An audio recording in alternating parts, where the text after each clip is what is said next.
L'explosion d'une mine fait un mort et 2 blessés. 3 centres d'état civil sont mis en place pour les populations. Une délégation de la présidence effectue un déplacement à Gao pour le lancement des activités du mois de la solidarité. Le secrétaire général du ministère a reçu une délégation des responsables du mouvement patriotique des jeunes leaders du Mali. Mesdames et messieurs, bonsoir et bienvenue à ces flashs d'information. Une mine située dans la région de Mopti, plus précisément entre Bankas et Djalassagou, a subi une explosion le lundi 3 octobre 2022 aux environs de 8 h à 4 km de Djalassagou dans le cercle de Bankas. Cet incident a fait un mort et 2 blessés selon les sources locales. Les mêmes sources indiquent que les blessés ont été évacués au CCRF de Bankas. Après l'incident, les forces armées maliennes se sont rendues sur les lieux du drame. La mairie de la commune de Kolokani, région de Koulikoro, a créé le lundi 3 octobre 2022 3 centres d'état civil respectivement Ampiela, Mentebougou et Nerekoro. Selon le maire, l'objectif est de faciliter l'accès des populations aux services d'état civil, notamment l'établissement d'actes de naissance, de mariage et de décès. Source Studio Tamani.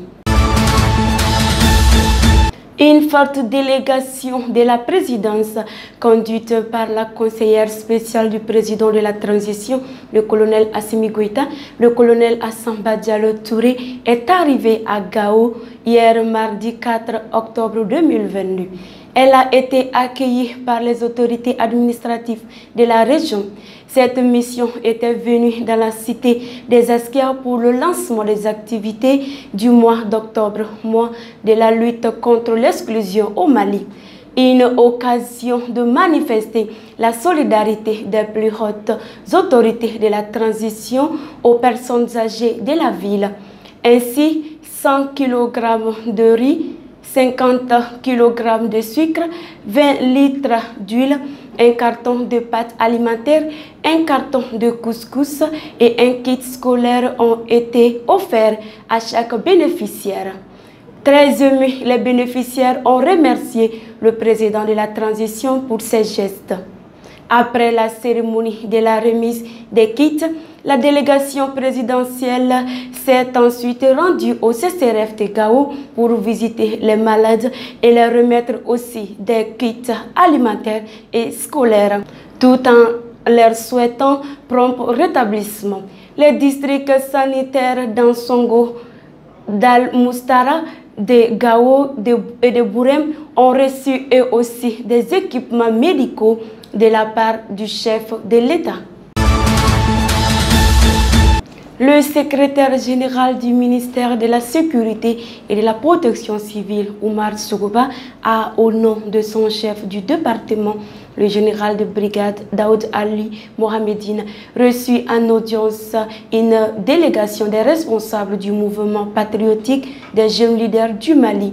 Cette visite avait pour objet, selon le président du mouvement, Adama Doumbia, d'expliquer aux responsables du département de la sécurité et de la protection civile sa mission, c'est-à-dire le développement des activités génératrices de revenus pour les femmes et leur formation dans les métiers de la coiffure, la teinture, la savonnerie ainsi que dans le domaine du maraîchage.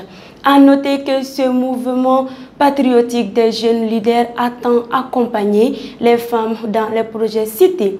Ils ont sollicité le soutien et l'accompagnement du ministère de la Sécurité pour la réalisation de ces projets.